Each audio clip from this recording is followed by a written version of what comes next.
Dale Carnegie once wrote a sentence that completely changes how you understand criticism. Nobody ever kicks a dead dog. Read that twice.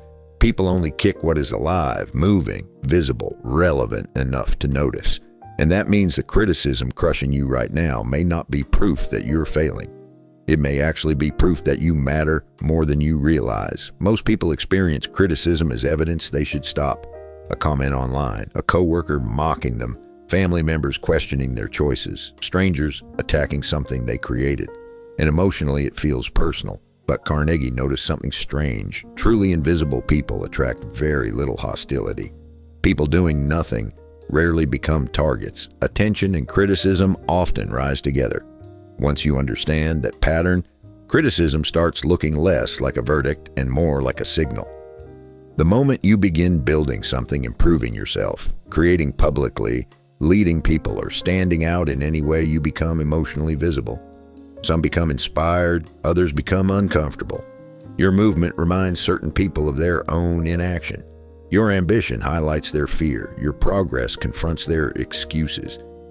That discomfort often gets redirected outward as criticism. The attack is not always about your failure. Sometimes it is about what your existence represents to someone else. Criticism does not always arrive honestly. Sometimes envy disguises itself as moral superiority, sarcasm, cynicism, or just being realistic. Human beings often reduce others psychologically in order to temporarily elevate themselves emotionally. History repeats this constantly. Artists mocked before becoming celebrated. Leaders ridiculed before becoming respected. Innovators dismissed before becoming undeniable. The pattern's older than the internet and larger than any single era. People frequently attack what unsettles them before they fully understand it. History is filled with people criticized most intensely precisely when they began succeeding publicly. Abraham Lincoln was viciously attacked throughout his presidency. Ulysses S. Grant faced humiliation even after major victories. Young leaders, creators, founders, and reformers are often resisted most aggressively right when they begin becoming influential. Why? Because significance attracts attention, and attention inevitably attracts projection, insecurity, comparison, and judgment. The larger your presence becomes, the larger the target often becomes too. But this does not mean all criticism should be ignored. That is where people become arrogant instead of resilient. Some criticism contains valuable truth. Some feedback reveals blind spots you genuinely need to confront. The skill is learning to separate substance from noise.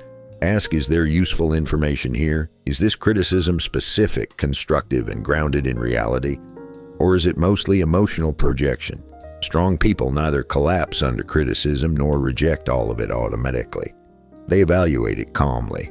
So the answer is not becoming emotionally numb. It is not pretending criticism never hurts. It is not acting superior or defensive. Real confidence is quieter than that. Real confidence allows correction without collapse. You remain open to truth without allowing every opinion to define your identity. Criticism stops controlling you when you understand that visibility naturally attracts reaction. If you do anything meaningful long enough, disapproval eventually becomes part of the price. Here's the truth. Every meaningful life leaves a mark, and anything visible enough to leave a mark becomes vulnerable to criticism. The people doing absolutely nothing rarely become targets because they never create enough movement to disturb anyone. But movement changes things, visibility changes things, growth changes things. So when the criticism comes, and it will do not immediately interpret it as proof you should disappear. Sometimes the kicks arrive because you are finally moving forward enough to be noticed. Nobody kicks a dead dog. They kick the one still walking.